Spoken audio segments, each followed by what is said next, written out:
Welcome to Go West with Colin and Justin. Yes, indeed, we are at the Vancouver Harbour Flight Centre and we are two men on a mission. We're always on a mission. Today we're going to learn even more about Western Red Cedar, a wood genus that we absolutely love. Now, Western Red Cedar and Colin and Justin have worked together now for quite some time, 3 years in fact, on 3 seasons of Cabin Pressure. We love the lumber. It's just absolutely brilliant. We've used it indoors and we've used it outdoors, and every year it just gets better and more exciting. It's such an incredibly environmentally sustainable product, so we're absolutely charmed to be involved. You know, as designers, we think that everything you bring into your home should tell a story, and there actually is an amazing story from Western Red Cedar. It's so escapist, so evocative of the great outdoors, so why wouldn't we use it? Of course, the sustainability is really important to us as well, and we like the fact that you can trace it. It's like timber with a passport, and so we're actually going to follow it to its source today, because we're heading to the Western Forests. We are indeed, to the Sunshine Coast no less,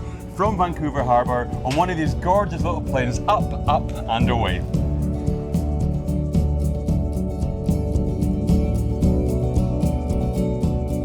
Well, we're beyond excited. We're down at the Sunshine Coast. As major fans of Western Red Cedar, we're just exhilarated to be here. We've got Adam Kulos. Now, Adam, you're contract supervisor with Western Forest Products, and Shannon Jansen, vice president and chief forester. First of all, thank you very much for finding the time for Colin. Yeah, absolutely. That's our pleasure. Great to see you both. But it seems that there's a real buzz about Western Red Cedar. You know, we're big fans, and it's really considered truly sustainable. You know, how has that come about?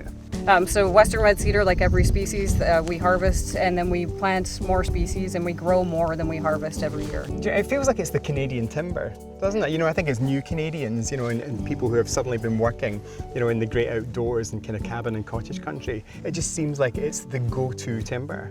Yeah, and it's something that we grow very well here in the Pacific Northwest. Cedar is a species that grows, and we're able to manage for it and make sure it is renewable and it'll be here for centuries to come. Wow, and how long is that plan? Is it like a 20-year, 30-year plan? We actually plan the forest for 250 years into the future. So forestry is about time, and it's about ensuring that you have a long-term plan. It's not about this generation, it's about generations to come. Wow.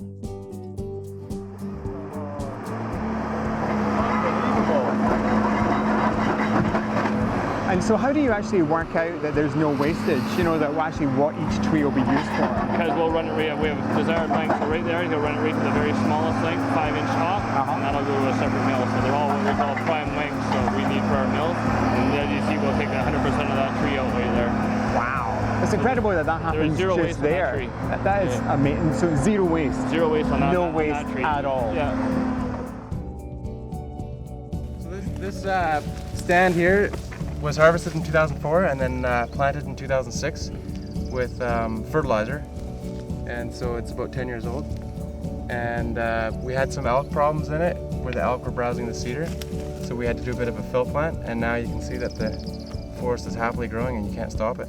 Wow. So in another 60, 70 years, you'll be felling all of these? Yeah, absolutely. Or your kids will be felling all of these? Yeah. And then replanting again. Uh-huh. Wow. It's So this just is 10 incredible years. to think of that happening. Can we have a little peek? So these are like 10-year-old. Yes. Is it fertilized? I mean, does that sound like somebody's pouring chemicals over everything, or is it something much more natural? Well, every time a tree is planted, we put a little fertilizer in the same hole as the tree that's planted, and that just gives the tree an extra little boost to get ahead. Right, wow, so it's got a little lunchbox with it. Yeah, just exactly. to see it through Yeah. until it's healthy and happy.